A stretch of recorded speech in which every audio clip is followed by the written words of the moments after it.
أعوذ بالله من الشيطان الرجيم. بسم الله الرحمن الرحيم. نحمده ونصلي على رسوله الكريم. معزز سامعین کرام اور خواتین المستورات، آج کا موضوع ہے رمضان المبارک میں دعا کی قبولیت۔ یوں تو اللہ تعالیٰ کی رحمت کے خزانے ہر وقت اور ہر آن کھلے ہوئے ہیں۔ انسان میں بندگی کا احساس اور مانگنے کا سلیقہ ہو تو مالک بے نیاز ہر وقت اپنے بندوں کی دعائیں سنتا ہے اور ان کی مرادیں بدلاتا ہے۔ چنانچہ قرآن کریم میں ارشاد ہے، کل بھی اس آیت کو آپ نے سنا، وَإِذَا سَأَلَكَ عِبَادِي عَنِّي فَإِنِّي قَرِيبٌ أُجِيبُ دَعْوَةَ الدَّاعِ إِذَا دَعَانِ فَلْيَسْتَجِيبُوا لِي وَلْيُؤْمِنُوا بِي لَعَلَّهُمْ يَرْشُدُونَ۔ جب میرے بندے آپ سے میرے بارے میں پوچھیں تو ان کو بتا دیجئے کہ میں ان کے بالکل قریب ہوں۔ جب کوئی پکارنے والا مجھے پکارتا ہے تو میں اس کی دعا قبول کرتا ہوں، لہذا انہیں چاہیے کہ مجھ سے مانگا کریں، مجھ پر ایمان رکھیں تاکہ انہیں ہدایت حاصل ہو۔ یہ آیت کا ترجمہ ہے۔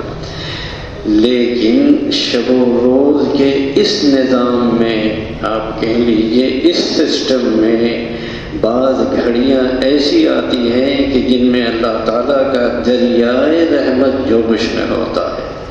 ان گھڑیوں میں دل کی لگن کے ساتھ جو کچھ مانگ لیا جائے اللہ تعالیٰ کی رحمت سے مل ہی جاتا ہے۔ حدیث میں ہے کہ بعض خاص اوقات میں اللہ تعالیٰ کے رحمت کی خصوصی ہوا چلتی ہے اور ہر کس و ناکس کا دامن مراد بھر دیتی ہے۔ رمضان المبارک کا مہینہ رحمت خدا بندی کی ان ہواؤں کا موسم بہار ہے۔ اس مہینے میں رحمت کی گھٹائیں جھوم جھوم کر کے برستی ہیں، بندوں کی مغفرت کے لیے بہانے تلاش کرتی ہیں اور قدم قدم پر دعاؤں کی قبولیت کا اعلان کیا جاتا ہے۔ اس لیے یہ مہینہ دعا کی قبولیت کا مہینہ ہے۔ اس سے فائدہ اٹھانے کا بہترین طریقہ یہ ہے کہ اس میں انسان دعاؤں کی کثرت رکھے اور اللہ تعالیٰ سے اپنی حاجتیں اور مرادیں مانگتا رہے۔ معجم طبرانی میں حدیث کی مشہور کتاب ہے، حضرت عبادہ بن صامت رضی اللہ تعالی عنہ سے روایت ہے کہ ایک مرتبہ ماہ رمضان کے آغاز میں رسول اکرم صلی اللہ علیہ وسلم نے ارشاد فرمایا کہ اللہ تعالیٰ اس مہینے میں تمہاری طرف بطور خاص متوجہ ہوتے ہیں اور اپنی خصوصی رحمتیں نازل فرماتے ہیں، خطاؤں کو معاف کرتے ہیں، دعائیں قبول کرتے ہیں، نیکیوں میں تمہاری مسابقت کے جذبے کو دیکھتے اور فرشتوں کے سامنے تم پر فخر کرتے ہیں۔ بدنصیب ہے وہ شخص جو اس مہینے میں بھی اللہ تعالیٰ کی رحمت سے محروم رہ جائے۔ مسند بزار کی ایک روایت میں حضرت ابو سعید خدری رضی اللہ تعالی عنہ سرکار دو عالم صلی اللہ علیہ وسلم کا یہ ارشاد نقل کرتے ہیں کہ رمضان کے ہر دن اور ہر رات میں اللہ تعالیٰ کے یہاں سے جہنم کے قیدی رہا کیے جاتے ہیں اور رمضان کے ہر روز و شب میں مسلمان کی دعا ضرور قبول ہوتی ہے۔ پھر رمضان المبارک میں بھی خاص اوقات قبولیت دعا کے لیے خاص تاثیر و اہمیت رکھتے ہیں۔ سب سے پہلے تو وہ دعا جو روزے کی حالت میں مانگی جائے، حدیث میں اس کی قبولیت کا وعدہ کیا گیا ہے۔ رسول اللہ صلی اللہ علیہ وسلم کا ارشاد ہے کہ 3 آدمیوں کی دعا رد نہیں ہوتی، ایک روزے دار کی دعا افطار کے وقت، دوسرے عادل حکمراں کی دعا اور تیسرے مظلوم شخص کی دعا۔ جس کو اللہ تعالیٰ بادلوں سے اوپر اٹھا لیتے ہیں اور اس کے لیے آسمان کے دروازے کھول دیے جاتے ہیں، اور پروردگار کی طرف سے ارشاد ہوتا ہے کہ میں تیری ضرور مدد کروں گا خواہ کسی مصلحت سے دیر ہو جائے۔ پھر بعض روایات میں افطار کے وقت کی جانے والی دعا کو بھی قبول کرنے کا وعدہ کیا گیا ہے۔ چنانچہ صحابہ کرام، تابعین اعظام، تبع تابعین اور بزرگان دین کا معمول رہا ہے کہ وہ افطار کے وقت دعا مانگنے کا اہتمام فرماتے تھے۔ پھر رمضان کی راتوں میں تراویح اور تہجد کے بعد بھی دعا کا خاص وقت ہے، ان اوقات میں دعاؤں کا اہتمام کرنا چاہیے۔ حضرت عبداللہ ابن مسعود رضی اللہ تعالی عنہ کی روایت ہے اور مشہور روایت ہے، اور فرماتے ہیں کہ رمضان کی ہر رات میں اللہ تعالیٰ کی طرف سے ایک منادی یعنی پکارنے والا پکارتا ہے، اے خیر کے طلبگار، اے بھلائی کے طلبگار سامنے آ، اور اے برائی کے طلبگار پیچھے ہٹ۔ اس کے بعد وہ فرشتہ آواز لگاتا ہے کوئی مغفرت چاہنے والا جس کی مغفرت کی جائے، ہے کوئی توبہ کرنے والا جس کی توبہ قبول کی جائے، کوئی مانگنے والا جس کا سوال پورا کیا جائے۔ یہ سلسلہ ہر رات جاری رہتا ہے۔ خلاصہ یہ ہے کہ رمضان کے شب و روز دعا و مناجات کے شب و روز ہیں۔ اس مہینے کی متعین عبادتوں کے علاوہ اس میں جب اور جس وقت موقع ملے اللہ تعالیٰ کے حضور دعاؤں کا اہتمام کرنا چاہیے۔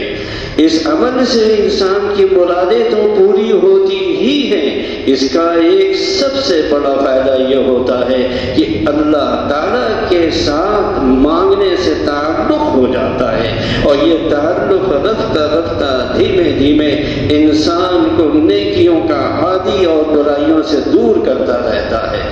بعض مرتبہ لوگوں کے دل میں خیال پیدا ہوتا ہے کہ ہم نے رمضان میں فلاں دعا مانگی تھی لیکن وہ قبول نہیں ہوئی، لیکن اس سلسلے میں چند باتیں یاد رکھنی چاہیے۔ پہلی بات تو یہ کہ دعا اس چیز کا نام نہیں ہے کہ بے توجہی کے ساتھ چند الفاظ زبان سے ادا کر لیے جائیں، جیسے کہ لوگوں کا معمول ہے کہ امام نے سلام پھیرا اور جھپٹا مارا اور چل دیا، ہو گئی دعا۔ دعا اس کا نام نہیں ہے۔ دعا حدیث میں دعا یہ ہے کہ ایک بندے کی طرح پوری طرح عاجزی احتیاج ظاہر کر کے اور دل لگا کر اللہ تعالیٰ سے اپنی مراد مانگی جائے۔ حدیث میں ہے کہ اللہ تعالیٰ وہ دعا قبول نہیں کرتا جو قلب کی غفلت کے ساتھ مانگی گئی ہو، دل کہیں ہے ہاتھ کہیں ہے، تو ایسی دعا اللہ تعالیٰ قبول نہیں کرتا۔ لہذا جب بھی دعا کی جائے حضور قلب کے ساتھ کرنی چاہیے۔ دوسری بات یہ ہے کہ حرام غذاؤں کے ساتھ دعا قبول نہیں ہوتی۔ رسول اللہ صلی اللہ علیہ وسلم کا ارشاد گرامی ہے کہ بہت سے پریشان حال لوگ آسمان کی طرف ہاتھ اٹھا کر دعا کرتے ہیں اور یا رب کرتے ہیں، یہ بخاری کی صحیح حدیث ہے، مگر ان کا کھانا حرام، مطعمہ حرام ومشربہ حرام، ان کا پینا حرام، وملبسہ حرام، ان کا لباس حرام۔ ایسی حالت میں دعا کیسے قبول ہو؟ لہذا کم از کم رمضان المبارک کے مہینے میں اس بات کا خاص اہتمام ضروری ہے کہ انسان کی روزی حلال ہو۔ تیسری بات یہ ہے کہ دعا کی قبولیت کا صحیح مطلب بھی سمجھ لینا چاہیے۔ بعض اوقات انسان اپنی نادانی اور جہالت کی وجہ سے ایسی چیز مانگتا ہے جو اس کے لیے اللہ تعالیٰ کے علم میں مفید نہیں ہوتی ہے، تو ایسی صورت میں اللہ تعالیٰ وہ چیز ادا کرنے کے بجائے اسے وہ چیز دیتا ہے جو انجام کے لحاظ سے اس کے لیے مفید ہوتی ہے۔ نبی اکرم صلی اللہ علیہ وسلم کا ارشاد گرامی ہے کہ جب مسلمان دعا کرتا ہے تو جب تک وہ قطع رحمی یا کسی گناہ کی دعا نہ کرے، قطع رحمی اگر یہ کا معنی یعنی رشتہ توڑنے کی، رشتہ داروں سے رشتے توڑنے کی، یا کسی گناہ کی دعا نہ کرے، اس وقت تک اسے اللہ تعالیٰ کی طرف سے 3 چیزوں میں سے ایک چیز ضرور دی جاتی ہے۔